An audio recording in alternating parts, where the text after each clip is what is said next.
Okay guys, meron kaming service dito guys na F2 error ng Colin series, no? Yan, no? F2 error. Pag nag-F2 error kasi yan guys, ang nangyayari dyan, hindi yan tatakbo yung compressor, no? So walang lamig, may fan pero wala siyang lamig, no? So nagkaroon siya ng F2 error. So ito guys ay siguro pang apat na natin na vlog ito sa F2 error, no? So inulit natin, no? Para sa mga hindi pa talaga nakasunod dito, masundan, no, kung paano gawin itong F2 error, no? So common ito guys sa mga Colin inverter, no? So ang Colin, Mabi, same yan, same ang problema niyan, no? Isang sensor lang gamit ng mga yan.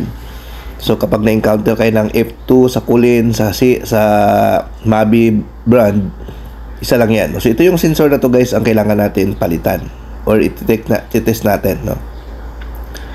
Ang tawag dito guys, tube sensor, no? Ito yun, yung nakakonect sa tube. So yun po ang ating kailangan palitan. So ang gagawin natin, bago natin palitan, i-test muna natin, no? Tingnan natin kung ano bang reading mayroon ito, no? So dito yan nakakonect guys, no? Yan diyan nakakonect yan. So yan, binabaklas lang guys ng mga kasama natin, no? Yan, so babaklasin lang nila to para matest natin yung pinaka sensor, no? Kung anong resistance. Sa resistance naman kasi makikita nyo siya guys, no? Kung kayo po ay may tester, ma-detect nyo siya kung talagang sira na siya, no? Pero pag once na F2 error, usually 99% yan lagi ang naging problema, yung tube sensor, no? Pagdating sa Colin brand, no? So ito ngayon guys ang ating tingnan. Ayan, so ito yun.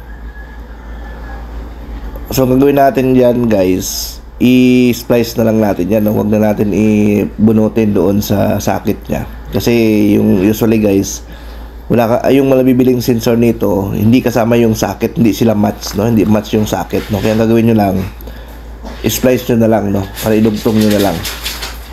Ayan.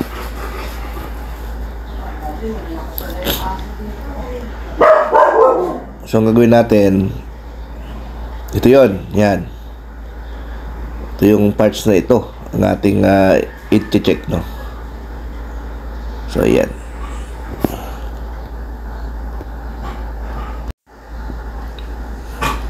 So yan, kalasin muna natin, no? Para ma-check natin to. Yan, kalasin muna natin to.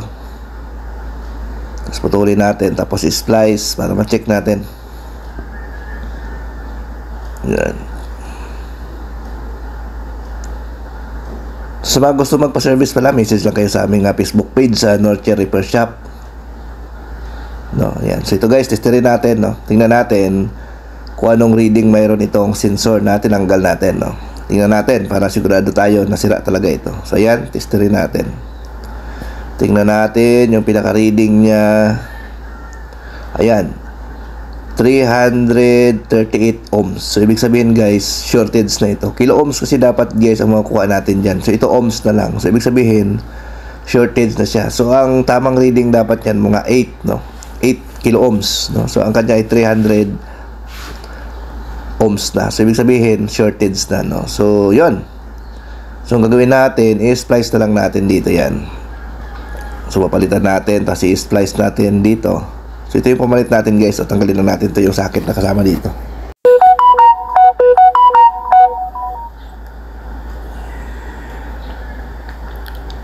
So yan, i-splice lang natin to guys, tapos i-tap natin. Yan. So kung kailangan nyo guys ng sensor, available yan sa amin, no? Kung gusto nyo bumili ng sensor, available yan sa atin. So pwede natin yan ipadala ng GNT, no? Kung saan man kayong lugar, no? So ayan. So itatap lang natin to guys, tapos ititesting na natin, no?